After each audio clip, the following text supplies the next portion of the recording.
មានប្រុសណាស្រឡាញ់យើងជាងប្តីយើងទេបងប្អូននឹងនិយាយមែនកុំខឹងប្តីកុំទុកប្តីចោលគ្មានប្រុសណាស្រឡាញ់យើងឲ្យបំណងល្អមួយយើងទេមិត្តភក្តិមិត្តគូបងប្អូនក៏ដោយដែរបងប្អូនអត់មានតែគេបំណងល្អមួយយើងទេបងប្អូនទាំងអស់គ្នាជួយខ្ញុំនិយាយមែនចាខ្ញុំនិយាយមួយមនុស្សមកច្រើនហើយដូចគ្មានតែគេបំណងល្អមួយយើងជាងប្តីយើងបងប្អូនមិនថាគាត់ស្ដីអាក្រក់ស្ដីធ្ងន់ស្ដីស្រាលដាក់យើងតែសិតតែបំណងល្អជាមួយយើងជាងដោយបងប្អូនទាំងអស់គ្នាបានស្ដាប់ឮហើយថាមិនមានមនុស្សប្រុសឯណាស្រឡាញ់យើងជាងប្តីរបស់យើងហើយវាគឺជាការពិតប៉ុន្តែមកដល់ចំណុចនេះបងប្អូនអាចនិយាយថាចោះឃើញប្តីខ្លះទៅមានស្រីប្តីខ្លះខលខូចបងប្អូនទាំងអស់គ្នាមនុស្សមិនល្អទាំងអស់នឹងមានមនុស្សខ្លះខូចមានមនុស្សខ្លះល្អតែប្តីភាគច្រើនគឺល្អតែពេលខ្លះហេតុអីបានជាមានប្តីមួយចំនួនគាត់ខលគាត់ខូចពេលខ្លះប្តីទាំងអស់ហ្នឹងគាត់រាប់អានមនុស្សខុសគាត់ខ្សែគប់មនុស្សខុសហើយពេលខ្លះទៀតគាត់អាចគិតខុសតែទោះបីជាយ៉ាងណាក៏ដោយក្នុងនាមយើងជាភរិយាយើងត្រូវស្រឡាញ់ស្វាមីរបស់យើងថែទាំគាត់ស្រឡាញ់គាត់យកចិត្តទុកដាក់ចំពោះគាត់ពាក្យខ្មែរមួយឃ្លាលោកពោលថាសដោយគូតចានមួយយាតមិនបានដូចឆ្កែក្រោមផ្ទះខ្មៅក៏ក្រិតដូចគូដំបែង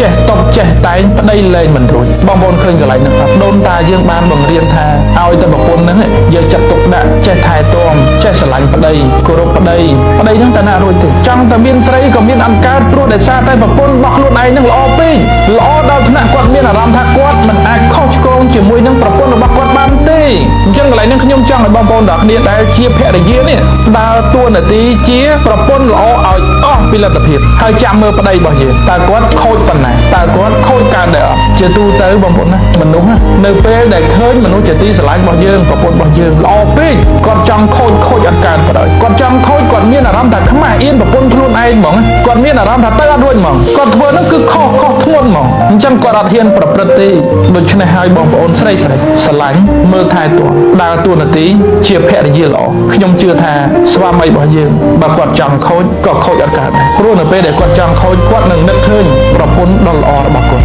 អរគុណ